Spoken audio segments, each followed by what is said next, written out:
Bismillahirrahmanirrahim. Assalamualaikum warahmatullahi wabarakatuh. Alhamdulillahi rabbil alamin. Assalatu wassalamu ala asyrafil anbiya'i wal mursalin, Sayyidina wa maulana Muhammadin wa ala alihi wa sahbihi ajma'in, amma ba'd. Para pemirsa yang budiman, selamat datang di siaran langsung Sekolah Tinggi Ilmu Tarbiyah di akun Instagramnya yang sebagaimana dimulai pada minggu yang lalu, mulai 15 Januari kita akan mencoba untuk membacakan buat Anda kitab Bidayatul Mujtahid yang mudah-mudahan bisa memberi manfaat buat kita khususnya dalam belajar ilmu fikih ya. Dan kali ini kita sudah sampai di episode kedua. Setelah pada episode pertama yang lalu kita sudah berbincang, sudah berdiskusi, berbagi tentang pengantar kitab Bidayatul Mujtahid dan ditinjau dari definisi ilmu fikih ya. Sebagaimana kami sampaikan pada pertemuan yang lalu bahwa kitab Bidayatul Mujtahid ini pada dasarnya adalah kitab fikih, tetapi kitab fikih yang dikarang oleh Abdul Walid Muhammad ibnu Rushd al-Qurtubi. Beliau berasal dari Cordoba, Spanyol.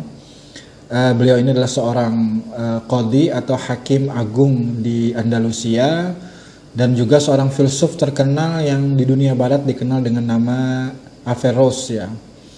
Dan meskipun beliau ini lebih terkenal di dunia akademik, di dunia keilmuan sebagai seorang filsuf muslim, tetapi juga sebelum beliau menjadi seorang filsuf, beliau sebenarnya berprofesi atau berperan di dalam masyarakatnya sebagai seorang qadhi atau hakim agung. Ya, semacam ketua Mahkamah Agung lah, tetapi maksudnya di sini adalah hakim agung syariat ya di Andalusia waktu itu. Nah, meskipun demikian, justru dengan ketika kita membaca kitab Bidayatul Mujtahid ini kita akan mengenal sosok beliau sebagai seorang qadhi hakim, tetapi memang seakan-akan dengan kitab Bidayatul Mujtahid ini beliau seakan-akan memang ditakdirkan menjadi seorang filsuf. Sebab kitab Bidayatul Mujtahid ini adalah kitab yang unik, kitab fikih yang unik, karena tidak seperti kebanyakan kitab-kitab lain yang menyajikan masailul fiqhiyah, masalah-masalah fikih yang berdasarkan dari satu madhab ya. Jadi kitab Bidayatul Mujtahid ini berisi berbagai macam persoalan fikih ditinjau dari sudut pandang berbagai macam madhab fikih yang ada dalam dunia Islam. Tidak hanya madhab 4 yang diakui oleh Ahlussunnah wal Jamaah, yakni madhab Maliki, Syafi'i, Hanafi, dan Hambali, tetapi juga madhab-madhab lain dan pendapat para ahli fikih yang lain seperti madhabnya Ahluz Zahir atau madhab Zahiri. Kemudian ada juga dari para imam Ahmad, Al-Auza'i, Ibnu Sirin. Kemudian ada lagi banyak ulama-ulama lain yang disinggung pendapatnya ketika Ibnu Rushd menuliskan menerangkan masalah fiqhiyah di dalam kitab Bidayatul Mujtahid ini. Jadi bisa dikatakan bahwa dengan itu dia ingin mencoba untuk memuqaranah, membanding-bandingkan pendapat-pendapat fikih, sekaligus juga beliau ingin menunjukkan bahwa sebenarnya keputusan-keputusan hukum fikih yang dilahirkan oleh para ulama fikih itu sebenarnya lahir setelah melewati proses yang sebenarnya rasional ya. Jadi bisa dibilang kitab Bidayatul Mujtahid ini ditulis oleh Ibnu Rushd sebagai penjelas atau menggambarkan bahwa sebenarnya ilmu fikih itu adalah ilmu yang rasional, karena dia dicapai, hukum-hukum fikih itu dicapai berdasarkan penalaran yang sebenarnya rasional. Nah, jadi Dengan ini dia justru memperlihatkan cikal bakal dia menjadi seorang filsuf ya. Khususnya kalau dalam filsafat Islam itu aliran Ibnu Rushd ini disebut dengan al-falsafah al-wujudiyah ya, filsafat wujud yang sangat Aristotelian gitu, sangat bercorak pemikiran filsuf Aristoteles dari Yunani, karena beliau memang sangat membela filsafatnya Aristoteles ya. Bahkan dari gubahan dari para filsuf muslim seperti Ibnu Sina, Al-Farabi, beliau bela Aristoteles ini. Tapi ini bukan persoalan kita untuk membicarakan pada kesempatan kali ini. Pada minggu yang lalu ada satu pertanyaan yang tidak sempat kami jawab, yaitu dari salah seorang penyimak siaran langsung ini menanyakan apa sebenarnya motivasi atau keinginan Ibnu Rushd ketika beliau menuliskan kitab Bidayatul Mujtahid. Tadi sebagian sudah kami singgung, tetapi kami boleh menjawab dengan beberapa jawaban berikut ini. Yang pertama adalah, ya pada dasarnya beliau adalah seorang qadhi sebelum jadi filsuf ya. Beliau adalah seorang hakim agung yang memutuskan berbagai macam persoalan fikhiyah di zamannya, dan karena posisi beliau sebagai hakim agung itulah maka nampaknya beliau ingin mencoba memperlihatkan kepada masyarakat ya bahwa beliau punya otoritas dalam ilmu fikih ketika beliau menuliskan kitab Bidayatul Mujtahid ini. Jadi semacam kayak monumen lah buat beliau sebagai seorang hakim agung. Dan memang betul ternyata kitab Bidayatul Mujtahid ini masih dibaca dan menjadi rujukan utama dalam fikih muqaranah ya. Fikih yang membanding-bandingkan berbagai macam mazhab fikih. Saya yakin di fakultas-fakultas syariah di berbagai perguruan tinggi Islam, khususnya di jurusan perbandingan mazhab, muqaranatul mazahib, saya yakin kitab ini akan menjadi rujukan utama sejak semester pertama mungkin. Itu mungkin alasan pertama ya, kira-kira berdasarkan sejauh yang kami tahu. Yang kedua, patut untuk kami sampaikan, ini ada kata pengantar dari Ibnu Rushd sendiri ketika beliau menulis kitab Bidayatul Mujtahid. Mungkin akan kami bacakan apa yang beliau sampaikan. Beliau mengatakan begini dalam kata pengantar beliau untuk kitab Bidayatul Mujtahid. Bismillahirrahmanirrahim. Amma ba'du, hamdan lillahi bijami'i mahamidihi, wassalatu wassalamu ala Muhammadin rasulihi wa alihi wa ashabihi. Amma ba'du, syahdan, segala pujian bagi Allah dengan segala berbagai macam kelebihan dan hal-hal yang patut menjadi pujian baginya. Wassalatu wassalam, dan salawat dan salam atas Nabi Muhammad SAW, Rasul Allah, wa alihi wa ashabihi, dan keluarga serta para sahabat-sahabat beliau. Nah, ini kalimatnya. Fa inna ghardi fi hadzal kitabi an uthbita fihi li nafsi ala jihati tadhkirah min masailil ahkamil muttafiqi 'alaiha wal mukhtalifi fiha bi adillatiha. Fa inna ghardi, maka sesungguhnya tujuan saya, kata Ibnu Rushd, fi hadzal kitab, mengenai kitab ini, mengenai penulisan kitab ini adalah an uthbita fihi, untuk menetapkan di dalamnya li nafsi, bagi diri saya, ala jihati tadhkirah, dengan atas tujuan untuk mengingat, min masailil ahkam, dari segala masalah-masalah hukum. Jadi sebenarnya kitab Bidayatul Mujtahid ini bisa dibilang sebagai catatan Ibnu Rushd ketika beliau mempelajari berbagai macam pendapat-pendapat fikih untuk beliau ingat. Jadi beliau menulis untuk mencatat. Jadi luar biasa sekali beliau mengamalkan mahfuzat yang dikenal di pondok-pondok pesantren ya. Al-ilmu saydun wal kitabatu qaiduhu. Ilmu itu adalah buruan, dan kitabah atau catatan, tulisan itu adalah untuk mengikat buruan itu agar tidak lepas. Jadi supaya kita ingat dengan pelajaran, maka catatlah. Jadi menulis adalah bagian daripada tugas para penuntut ilmu untuk mengingat ilmunya. supaya beliau ingat dengan segala masalah-masalah hukum yang beliau pelajari. Baik itu al-muttafiqi alaiha, baik yang disepakati atasnya, artinya masalah-masalah fikih itu disepakati oleh para ulama, wal mukhtalifi fiha, maupun yang para ulama berbeda pendapat di dalamnya. Bi adillatiha, lengkap dengan dalil-dalil atau dasar-dasar argumen para ulama ketika berbeda pendapat itu atau memberi pendapat.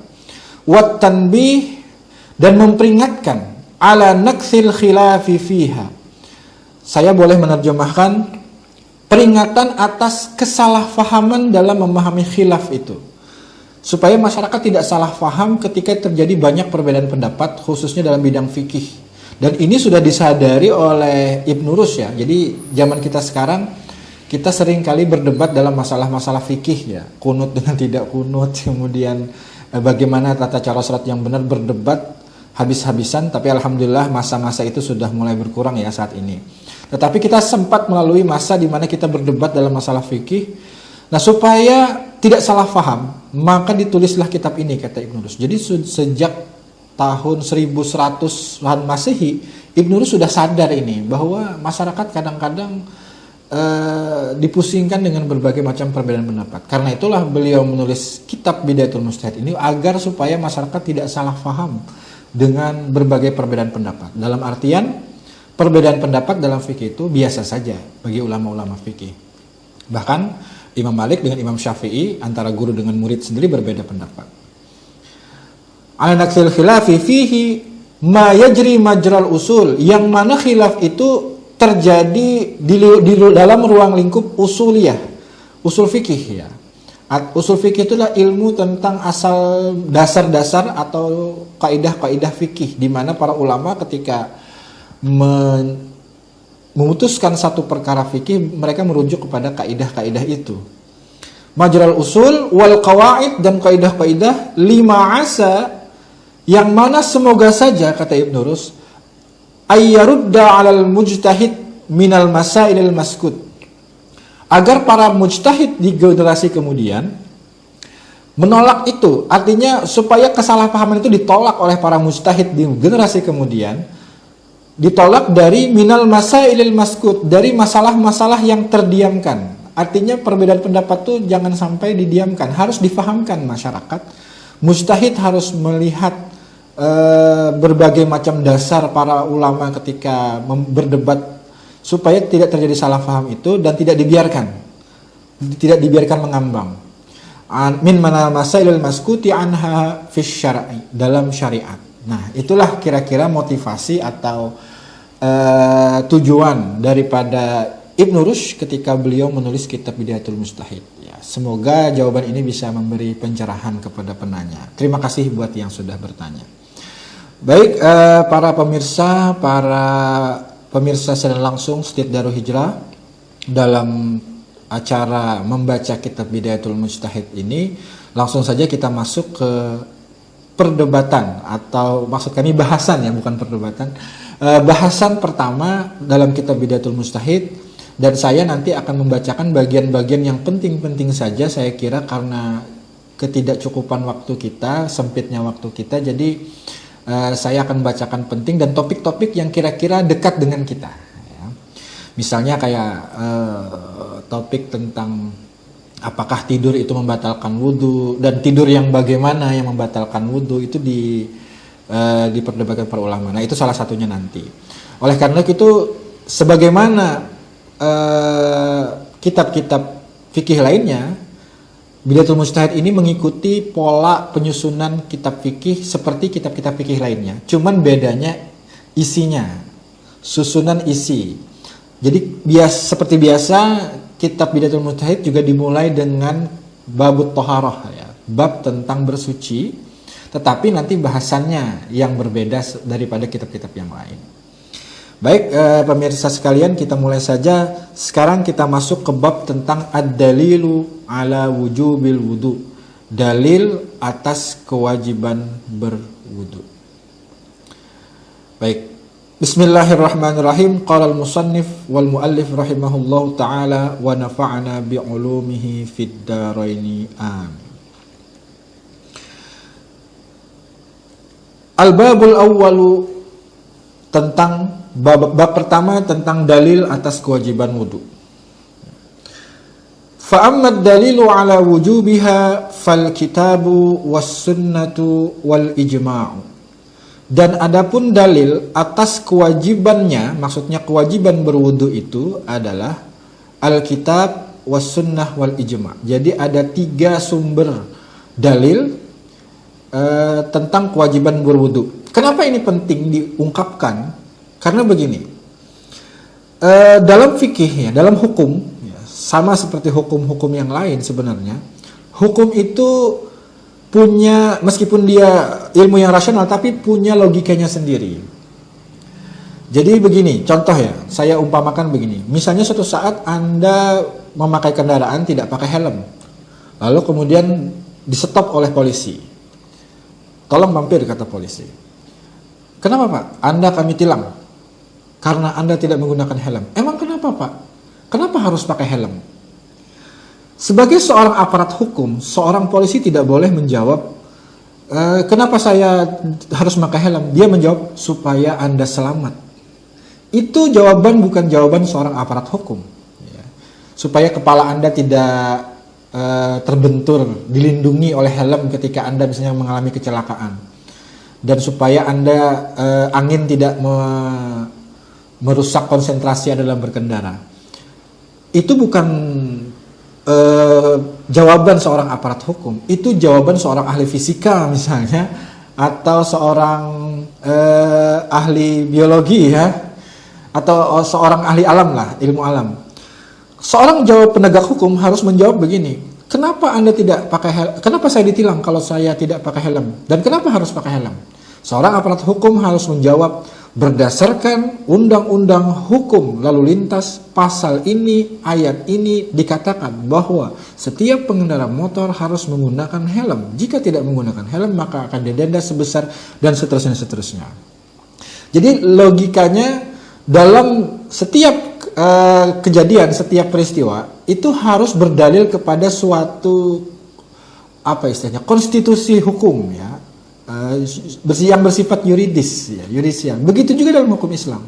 Karena itu ketika ditanya kenapa kita wajib berwudu, maka Anda tidak bisa menjawab sebagai seorang yang paham fikih misalnya, Anda tidak bisa menjawab ya memang begitu, memang adatnya begitu, memang keadaannya begitu, memang harus berwudu. Ya gitulah Allah menyuruh. Tidak bisa seperti itu. Supaya kita bersih misalnya, supaya kita supaya kita suci. Nggak bisa seperti itu. Atau misalnya menjawab, kita kan kalau misalnya menghadap pemimpin, maka kita harus pakai pakaian yang bagus, harus bersih. Nah sekarang kita menghadap Allah, harus pakai yang bersih, harus bersih juga badan kita. Itu bukan jawaban seorang fikih, seorang ahli hukum ya. Tetapi itu jawaban mungkin ya seorang tasawuf misalnya, seorang sufi. Atau jawaban awam lah ya. Tetapi kalau dalam fikih tidak bisa, maka harus merujuk kepada sumber hukum. Nah kalau polisi tadi sumber hukumnya adalah kitab undang-undang hukum pidana atau kitab undang-undang hukum perdata atau hukum lalu lintas, peraturan-peraturan. Kalau fikih maka dia merujuk kepada 3 sumber ini, yaitu Alkitabu, was sunnatu, wal ijma'. Jadi kalau ditanya kenapa kita wajib berwudu, maka jawabannya adalah misalnya dari Alkitab.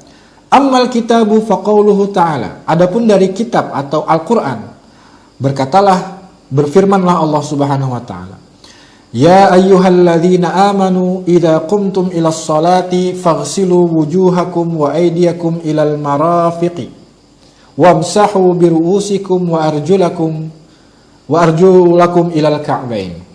Itu dalam surah Al-Maidah ayat 6 ya. Jadi kalau ditanya kenapa kita wajib wudu, maka kita harus menjawabnya qala Allah taala fi kitabihil karim, ya ayyuhalladzina amanu idza qumtum ilas salati, wahai orang-orang yang beriman, jika kamu ingin mendirikan salat, maka faghsilu wujuhakum, maka basuhlah wajahmu, wa aydiyakum, dan basuhlah tanganmu, ilal marafiq, ke siku, wamsahu biru'usikum, dan usaplah, bukan basuh ya, usaplah kepalamu dan kakimu sampai ke mata kaki. Nah itu jawabannya. Karena itulah dalil itu penting. Dalil dalam fikih harus merujuk kepada sumber itu. Nah, Kata Ibnu Rus lagi, fa innahu ittafaqal muslimuna ala anna imtithala hadzal khitabi wajibun ala kulli man lazimathu sholatu idza dakhala waqtuha. Fa innahu, maka sesungguhnya ittafaqal muslimun, para orang-orang muslim bersepakat. Maksudnya di sini tidak semua orang muslim, seluruh ulama yang muslim maksudnya. Ala annam tithala hadzal khitab, bahwasanya makna atau permisalan daripada khitab ini, khitab itu artinya ujaran ya. Khitab itu ujaran dari kata yang sepadan, yang sama-sama seakar kata dengan khutbah. Khutbah itu kan pembicaraan atau omongan ya. Nah, khitab ini adalah tuturan. Maksudnya tuturan dari Allah Subhanahu wa taala, yakni ayat tadi. Para ulama muslim berpendapat bahwa makna khitab ini adalah wajib. Hukumnya adalah wajib ala kulli man lazimathus shalah, bagi sesiapapun yang, dari setiap orang yang lazimathus shalah, yang lazim bagi dirinya untuk melaksanakan sholat. Nanti dijelaskan siapa-siapa saja orang yang lazim baginya sholat. Idza dakhala waqtuha, apabila waktunya sudah sampai, sudah masuk. Nah, jadi berdasarkan ayat ini, para ulama ketika memahami ayat ya ayyuhalladzina amanu idza qumtum ilas shalah faghsilu, di situ ada kata perintah faghsilu. Basuhlah wajahmu wa wujuhakum wa aydiyakum ilal marafiq wamsahu, dan usaplah kepalamu dan kakimu sampai ke mata kaki. Nah, itu ada kata-kata perintah. Para ulama bersepakat bahwa makna kata perintah itu mengandung makna wajib. Pada pertemuan yang lalu kami sudah mencoba menjelaskan bagaimana para ulama atau ilmu logika lah ya kira-kira ketika memahami makna kata perintah. Jadi kadang-kadang bisa bermakna wajib, bisa bermakna sunnah. Nanti kita akan sampai pada pembahasan, mungkin pada episode-episode selanjutnya kita akan sampai pada bahasan bagaimana jika misalnya ada dua sumber hukum yang sama-sama memerintahkan sesuatu, dan itu sebagian ulama termasuk Imam Syafi'i mengatakan bahwa sunnah ya, sumber hukum yang kedua bisa menentang, yaqtadi mu'aradah katanya, menentang Al-Quran. Wah, bahasa menentang itu luar biasa sih sebenarnya. Bagaimana mungkin sunnah bisa menentang Al-Quran? Tetapi nanti kita akan sampai pada persoalan itu. Bahasa itu digunakan menentang ya, dan itu akan sangat menarik nanti bahasanya. Tapi kita bahas yang ini dulu. Nah, itulah para ulama sepakat bahwa faghsilu wujuhakum, kata perintah itu bermakna wajib. Jadi semua orang yang lazim baginya sholat wajib melaksanakan sholat berdasarkan dalil ini. Wa amma sunnatu faqauluhu alaihi salatu wassalam. Adapun dari dalil dari sunnah, ya, maksudnya dari sunnah Rasulullah, maka yaitu berupa sabda Rasulullah sallallahu alaihi wasallam, Allahumma shalli wa sallim wa barik alaihi. Beliau berkata, beliau bersabda, la yaqbalullahu salatan bi ghairi tahurin wala sadaqatan min ghululin. Tidak menerima Allah salat bi ghairi tahurin, tanpa tahur, tanpa bersuci. Wala sadaqatan min ghululin, dan Allah juga tidak menerima sedekah yang berdasarkan ghulul atau kata-kata yang umpatan lah semacam itu. Jadi sedekah yang dibarengi dengan umpatan yang dalam hati misalnya, yang seakan-akan tidak ikhlas ya, menunjukkan tidak ikhlas. Nah, itu Allah tidak menerima sholat tanpa bersuci, maksudnya berwudu, dan tidak menerima sedekah yang dibarengi dengan ghulul ya, atau kata-kata yang umpatan, sumpah serapah gitu. Misalnya nyumbang, iya menyumbang pulang. itu tidak diterima oleh Allah ya. Oke, itu dalil pertama. Juga ada sabda Rasulullah wa qauluhu alaihi salatu wassalamu la yaqbalullahu salata man ahdatsa hatta yatawaddaa.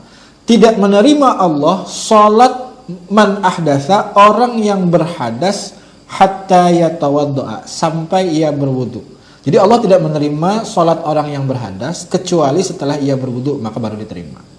Sekarang mungkin sebagai kita melenceng sejenak. Menurut Anda kira-kira apa beda antara hadas dengan najis? Nah, ini berbeda ya. Hadas dengan najis itu berbeda. Apa yang membedakan antara hadas dengan najis? Apa definisinya kira-kira? Kira-kira begini. Kalau najis itu adalah suatu benda yang kotor yang mengenai tubuh kita, pakaian kita, dan tempat kita beribadah. Jika najis itu atau benda kotor itu datang, maka sholat kita, ibadah kita itu tidak sah. Nah, jadi najis itu adalah benda di luar diri kita. Di luar diri kita itu adalah najis. Jadi disematkan hanya kepada benda-benda di luar diri kita. Sementara hadas itu adalah status tubuh. Jadi kalau misalnya saya buang air, maka ketika saya buang air, kotoran saya itu adalah najis. Tetapi setelah saya buang air, maka tubuh saya berstatus hadas. Jadi status tubuh, ya, itu yang dimaksud dengan hadas. Nah, tapi jadi ketika dia dibasuh dengan wudu, ya, maka status tubuh itu tidak lagi berhadas, menjadi suci. Ini menarik, saya pernah ditanya di waktu KKN ya, waktu masih mahasiswa ditanya oleh orang kampung. Ikam kalau ajar, mahasiswa IAIN kalau ajar. Nah, Jasiden, kenapa yuk kita itu bila misalnya, mohon maaf nih bahasa saya, kita kentut itu keluarnya di pantat, tapi yang dibasuh kenapa wajah, tangan, kepala, dan kaki yang wajibnya itu? Kenapa? Seharusnya kan yang kotor kan di pantat, kenapa bukan pantatnya yang dibasuh? Atau semuanya misalnya?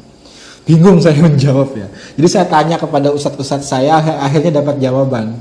Saya jawab begini, berdasarkan bimbingan dari ustadz saya. Jadi saya bilang begini, Pak Pian kan betakon semalam kenapa jadi kita bekentut ya keluarnya di pantat, tapi yang dibasuh wajah, tangan, kepala, dan kaki. Pian pernah garing nggak Pak? Sakit kepala? Inggih Jarsidin. Nah sakitnya di mana? Di kepala. Kenapa? Disuntiknya di mana? Di pantat. Kenapa bisa disembuh? Ya jadi semacam itulah kira-kira logikanya. Jadi wudu itu memang bukan untuk tujuannya bukan untuk membasuh tempat keluar kentut itu, bukan. Tetapi tujuannya untuk menghilangkan status hadas dalam tubuh. Nah itu yang dimaksud hadas ya. Jadi hadas dengan najis itu berbedanya di situ. Oke, itu cuman intermezzo. Mudah-mudahan bisa bermanfaat. Kita lanjutkan. Nah, jadi itu tadi dari dua hadis yang berbicara tentang dalil kewajiban wudu. Wa hadzanil haditsani tsabitani 'inda a'immatin naqli.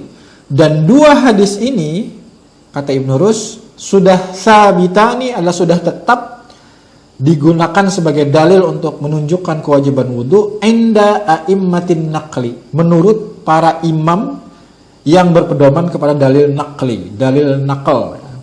Sebagaimana kita ketahui bahwa dalam hukum Islam ada dua macam dalil.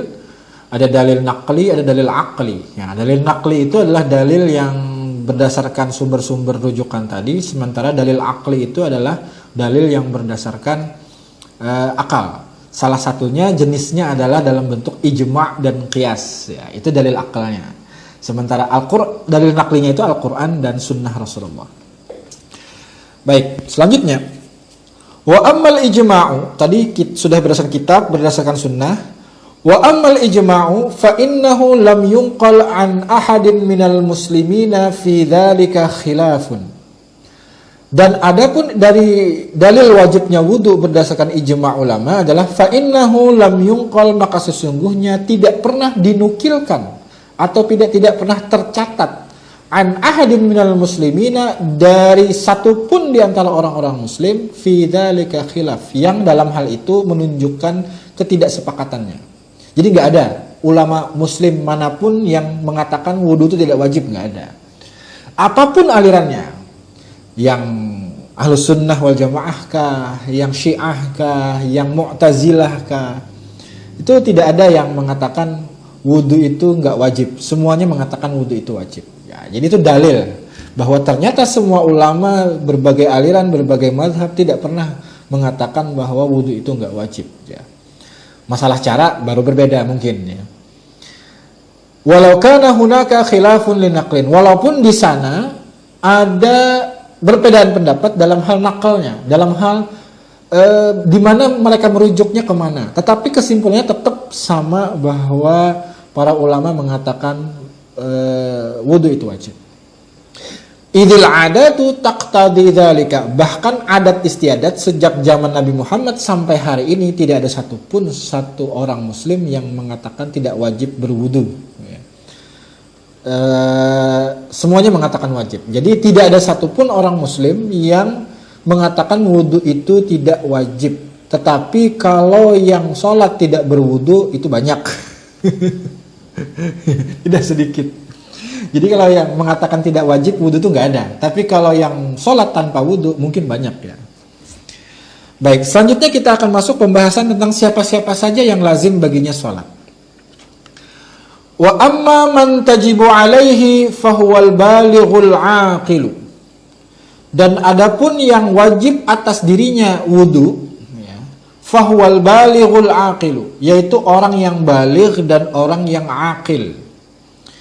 Baligh adalah orang yang sampai, baligh itu artinya sampai umur, maksudnya sampai umur dewasa.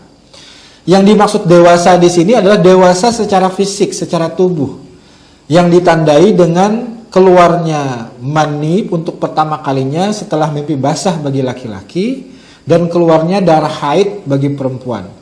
Biasanya kalau laki-laki itu dikeluar sekitar umur 13, 14, 15 tahun lah kira-kira. Sekitar umur kelas 2 atau kelas 3 SMP ya. Sementara bagi perempuan itu bahkan sudah ada yang keluar sejak umur kira-kira ya. Setahu kami itu 9, 10 itu sudah ada yang keluar. Bahkan anak-anak santri kami di Darul Hijrah Putri itu kelas 1 SMP itu sudah ada yang sudah banyak yang mengalami haid ya. Nah, jadi itu baligh. Sementara al-aqil adalah orang yang berakal. Tapi kan katanya manusia itu makhluk berakal, sejak bayi sudah berakal. Jadi berarti apakah berarti itu apakah berarti sejak bayi sudah diwajibkan wudu? Nah, yang dimaksud akil di sini adalah bahwa memang bayi itu sudah diberi anugerah akal oleh Allah, tetapi akalnya benar-benar berfungsi sempurna pada waktu-waktu tertentu, ya. Pada waktu-waktu tertentu. Ciri khas orang yang berakal itu adalah kira-kira ada 3 ya, kalau nggak salah ada 3. Ya, ada 3. Pertama yaitu dia tidak pingsan, ya, tidak pingsan. 1. Yang kedua tidak gila, ya, tidak gila. Gila itu artinya ya pikirannya tidak waras lah ya. Tidak pingsan, tidak gila, dan tidak tidur. Ya, tidak tidur. Nah, tidur ini juga menarik juga dibahas. Jadi orang yang tidur itu tidak wajib wudu dan juga tidak wajib sholat otomatis. Jadi kalau orang tidur, selama dia tidur, dia tidak wajib sholat. Jadi kalau misalnya ada orang yang tidur kemudian ketiduran sampai melewati waktu subuh, nah selama dia tidur itu dia tidak wajib sholat sebenarnya. Jadi dia tidak dikenakan kewajiban sholat. Ya. Cuman, nah ini lagi perjalanan. Jadi sebenarnya dia tidak apa-apa kalau dia melanda gitu. Kalau dari sudut pandang ini ya. Tetapi ada catatannya. Tidur bagaimana, ketiduran yang bagaimana yang membolehkan orang itu tidak dikenakan kewajiban sholat, kewajiban wudu. Nah, dalam kitab Fathul Mu'in itu dijelaskan lengkap ya. Jadi kalau misalnya orang orang begadang ya, sengaja begadang lalu kada terbangun, ya itu tidak bisa diterima ketidurannya ya. Nah, tidak bisa diterima ketidurannya. Oleh karena itulah maka saya pernah mendengar pendapatnya teman-teman saudara-saudara kita dari kelompok Persis ya, Persatuan Islam itu, mereka mengatakan bahwa orang-orang yang tertidur melewati waktu sholat maka dia tidak dikenakan kewajiban sholat, dan ketika dia bangun lalu waktu sholat sudah berakhir maka ya sudah gitu. tidak perlu dikodok karena mereka tidak mengakui kodoknya sholat ya. Jadi tidak ada sholat yang bisa dikodok itu. Sementara kalangan tradisional khususnya Nahdiyin itu berpendapat bahwa jika seseorang ketiduran ketiduran kemudian meninggalkan sholat dan berakhir waktu sholat itu, maka dia wajib mengkodok sholatnya. Ya. Baik, selanjutnya. Nah, jadi orang yang wajib sholat ada dua, yaitu orang yang baligh dan orang yang akil. Ya. Orang yang baligh dan orang yang akil. Dan ini harus dua-duanya, nggak boleh satu saja. Baligh saja nggak akil nggak bisa. Atau akil saja baligh nggak bisa. Jadi harus dua-duanya komplit dalam diri satu orang. Nah, ini untuk wudu ya. Wadzalika aidan sabitun bisunnati wal ijma. Dan hal itu bahwa kewajiban bagi orang-orang yang baligh akil itu wajib wudu itu juga sabit ditetapkan berdasarkan sunnah dan ijma ulama. Amma sunnatu faqauluhu alaihi salatu wasalam, adapun sunnah yaitu sabda Rasulullah sallallahu alaihi wasallam, rufi'al qalamu an thalathin. Diangkat kolam atau pena catatan amal para malaikat itu, maksudnya diangkat artinya malaikat tidak mencatat apakah dia mengerjakan wudu atau tidak ya. Tidak dicatat nih, kalau dia meninggalkan tidak dicatat dosanya, kalau dia mengerjakan tidak dicatat pahalanya gitu. Itu diangkat kolam catatan pena catatan amal malaikat itu ansalasin dari 3 jenis orang. Fadzukir, maka disebut 2 diantaranya, yaitu as-sobiyu hatta yahtalima, seorang bayi sampai ia bermimpi, wal majnunu hatta yufiqa, dan orang yang gila sampai ia waras kembali. Jadi orang yang bayi sampai ia bermimpi basah atau haid bagi bayi perempuan, bila sudah dia haid maka dia wajib berwudu. Sebelum itu tidak. Jadi kalaupun seorang anak tidak berwudu, belum balik ya, tidak berwudu, maka dia tidak, dan sholat, maka dia tidak berdosa. Dan kalau dia sholat, dia juga tidak dapat pahala. Begitu juga orang gila. Orang yang gila itu dia, jika dia tidak sholat, maka dia tidak berdosa. Tetapi kalaupun dia sholat orang gila, dia tidak dicatat pahalanya, dia nggak dapat pahala. Jadi dia tidak mutakallif ya, tidak diberikan beban hukum. Nah, itu sabda Rasulullah. Wa ammal ijma'u, adapun ijma' ulama tentang wajibnya wudu bagi yang baligh dan akil ini adalah fa innahu lam yunqal fi dzalika khilaf. Maka sesungguhnya tidak dinukilkan dalam hal itu adanya perbedaan pendapat. Jadi para ulama sepakat semua bahwa yang wajib berwudu ini adalah orang yang baligh dan orang yang akil. Nah, sekarang ini menariknya. Wakhtalafal fuqaha'u, dan para ulama berbeda pendapat. Di sini ada perbedaan pendapatnya. Wakhtalafal fuqaha'u, para ahli fikih berbeda pendapat, hal min syarti wujubiha al-islamu amla. Apakah di antara syarat wajibnya berwudu itu adalah al-islam, kemusliman, amla atau tidak? Artinya begini, maksudnya apakah yang wajib berwudu dan mungkin juga termasuk wajibnya sholat, apakah hanya orang-orang muslim saja kah? Atau orang-orang non-muslim juga wajib sholat dan wajib berwudu? Jadi ini jadi perdebatan di kalangan ulama. Sebab ada sebagian ulama yang mensyaratkan bahwa orang-orang non-muslim yang tidak bersyahadat itu juga wajib sholat. Jadi orang-orang yang non-muslim, selama dia mengetahui adanya ajaran Islam ini, dia mendapatkan 2 dosa, yaitu dosa kekafirannya, ketidakmuslimannya maksud saya, dan dosa tidak sholat. Sebab ada dalil dalam Al-Quran yang mengatakan ketika para orang-orang kafir itu masuk neraka, ditanya, ma salakakum fi saqar, kenapa kamu masuk ke dalam neraka Saqar ini? Mereka berkata, qalu lam naku minal musallin, sesungguhnya kami, kata mereka, kami bukan termasuk orang-orang yang sholat. Nah, jadi dari berdasarkan ayat ini, sepertinya ulama berdalil bahwa orang-orang yang non-muslim pun wajib sholat. Tetapi ulama yang lain mengatakan bahwa orang yang non muslim tidak wajib sholat. Jadi karena dia tidak muslim, karena dia tidak mengucap syahadat, jadi tidak diwajibkan sholat. Nah, tidak disebutkan dalam kitab ini sesiapa yang berdebat soal itu, tetapi disebutkan di sini. Dan ini menarik ya. Wahia mas'alatun qalilatul ghana'i fil fiqhi. Perdebatan soal apakah seseorang itu wajib berwudu dan wajib sholat itu apakah karena muslimnya atau tidak, ini adalah masalah yang qalilatul ghina, yang sebenarnya efeknya tidak banyak, ya. Sedikit saja, masalah kecil dalam ilmu fikih. Kenapa demikian? Kata Ibn Rushd, li'annaha raji'atun ilal hukmil ukhrawi. Li'annaha, karena hal ini, masalah ini raji'atun, kembali ilal hukmil ukhrawi, kepada hukum ukhrawi, bukan kembali kepada hukum fikih. Nah, pada pertemuan yang telah lalu saya mencoba menerangkan tentang ruang lingkup ilmu fikih. Ada hal-hal yang dibahas oleh ilmu fikih dan ada yang bukan wewenang ilmu fikih. Nah, jadi soal kemusliman atau tidak ini bukan wewenang ilmu fikih. Jadi li'annaha raji'atun, karena ia kembali kepada hukum ukhrawi.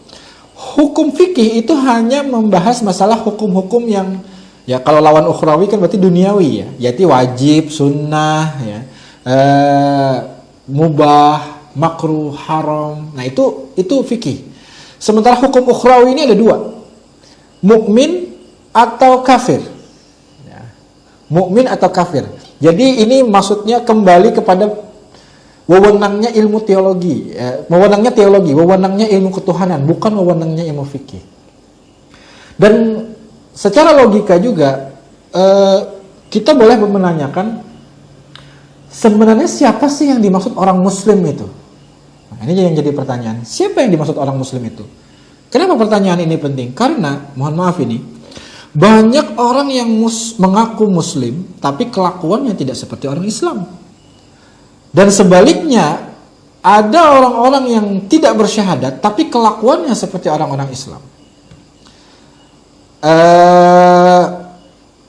Seorang ulama, mantan rektor Universitas Al-Azhar Kairo, pernah berkata begini. Beliau bernama Muhammad Abduh. Ya.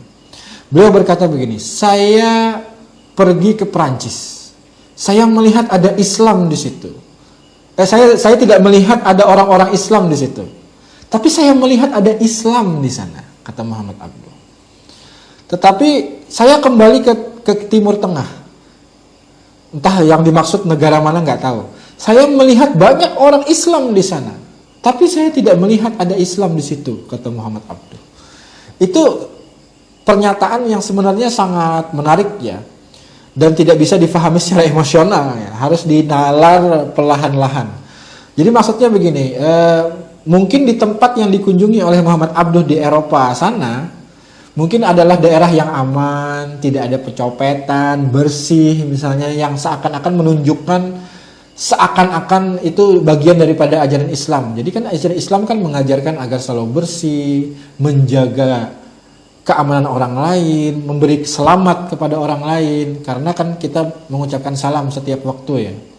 Jadi kita dengan mengucapkan salam itu, semoga ucapan kita tuh berbuah jadi tindakan yang membuat orang aman.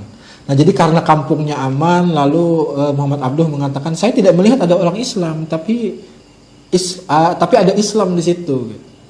Tetapi saya melihat ke Timur Tengah, entah daerah mana ya. Saya tidak melihat ada, saya melihat banyak orang Islam di situ, tapi tidak melihat ada Islam di sana. Ya mungkin karena tidak bersih lingkungannya, tidak aman begitu. Kalau orang ada pencurian, sekarang ada kejahatan di mana-mana begitu.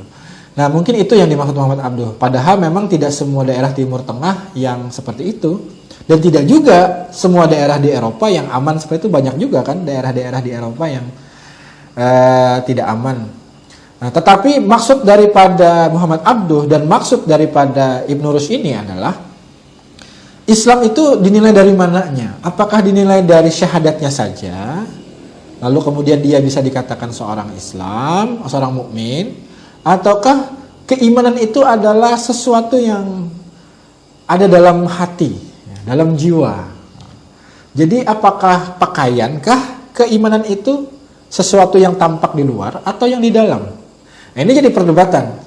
Karena masalahnya dalam ilmu dalam teologi itu nggak selesai-selesai, yang dimaksud mukmin, yang dimaksud kafir itu siapa, sehingga perdebatan ini pun juga nggak selesai. Perdebatan soal apakah keislaman seseorang itu berdampak kepada kewajiban berwudu. Nah, itu jadi juga tidak selesai di dalam ilmu fikih. Jadi akhirnya itu dimaskut ya, tidak dibahas lebih lanjut oleh Ibnu Rushd. Yang jelas ini adalah mas'alatun qalilatul ghana ya. Dia bilang begitu, masalah yang tidak banyak dibahas ya. Ada dibahas tapi maksudnya tidak banyak diuraikan lebih lanjut.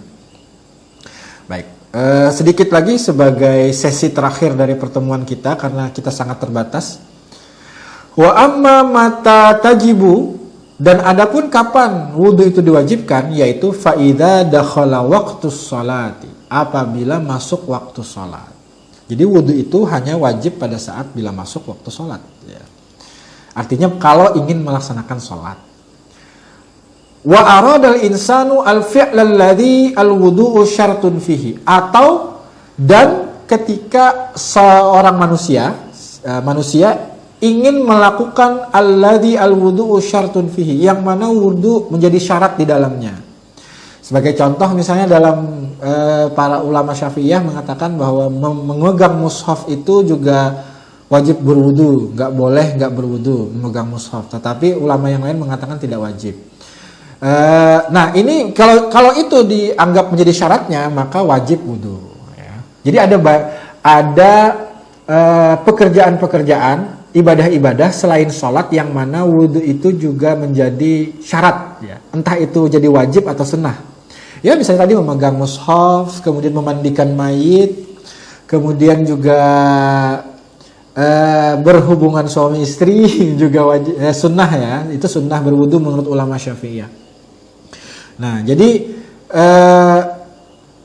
wudhu itu wajib atau dikerjakan sebelum melaksanakan sholat dan mengerjakan pekerjaan-pekerjaan yang mana wudhu itu menjadi syaratnya. Wa in lam yakun dzalika muta'alliqan biwaqtin. Meskipun hal itu tidak tergantung pada waktu. Artinya tidak mesti ada waktunya wudhu itu. Jadi ketika orang membaca Quran kan tidak ada waktunya, terserah mau kapan saja ya. Kecuali pada waktu tidur nggak bisa baca Quran. Nah jadi kalau mau sunnah wudhu segala macam.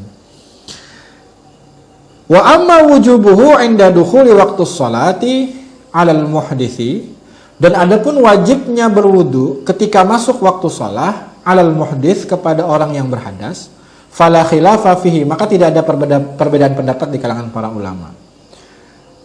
Liqaulihi ta'ala, karena ada dasar dari firman Allah Ta'ala, ya ayyuhalladzina amanu idza qumtum ila shalah, tadi dalil wudu tadi. Wahai orang-orang beriman, jika kamu ingin mendirikan salat maka basuhlah wajahmu, tanganmu, dan seterusnya. Nah, dan adapun wa amma dalilu wujubihi inda iradatil af'alil lati hiya syartun fiha, adapun dalil atas kewajiban wudu ketika ingin melakukan pekerjaan allati hiya syartun fiha, yang mana wudu itu menjadi syaratnya, fasayati dzalika inda dzikril asya'il lati yuf'alul wudu'u min ajliha, maka akan datang bahasannya kata Ibnu Rushd ketika dzikril asya menyebutkan segala sesuatu allati yuf'alu, wudu yang mana wudu dilakukan untuk tujuan itu. Wakhtilafin nasi fi dzalika, dan ikhtilaf manusia, maksudnya para ulama dalam itu. Nanti dibahas pada pembahasan selanjutnya kata Ibnu Rushd ya. Nah, itulah bab pertama kita, bahasan kita hari ini tentang dalil kewajiban berwudu. Insyaallah pada pertemuan berikutnya kita akan membahas satu hal yang menarik tentang niat. Apakah niat itu menjadi syarat sah wudu atau tidak? Sebab ada sebagian ulama yang mengatakan wudu nggak pakai niat itu tetap sah. Nah, apa alasannya? Apa dalilnya? Apa argumentasinya? Nanti kita akan bahas pada pertemuan yang akan datang. Untuk siaran langsung kali ini cukup sampai di sini. Terima kasih kepada para pemirsa yang telah menyaksikan siaran langsung ini. Mudah-mudahan bermanfaat bagi sekalian Anda semua. Mohon maaf atas kekurangan-kekurangan dalam penyampaian saya. Jika ada kesalahan mohon diperbaiki. Jika ada lebihnya semata-mata itu karena Allah Subhanahu wa taala. Sampai jumpa lagi pada episode berikutnya dalam membaca kitab Bidayatul Mujtahid di siaran langsung live Masjid Darul Hijrah. Insya Allah akan datang lagi Jumat malam depan pada jam 7 waktu Indonesia Tengah. Terima kasih. Kami dari Sekolah Tinggi Ilmu Tarbiyah Darul Hijrah Martapura mengucapkan selamat beribadah, selamat beraktivitas, dan selamat malam. Lailatukum sa'idah. Astaghfirukum katsiran wallahul muwaffiq ila aqwamit thoriq. Wassalamualaikum warahmatullahi wabarakatuh.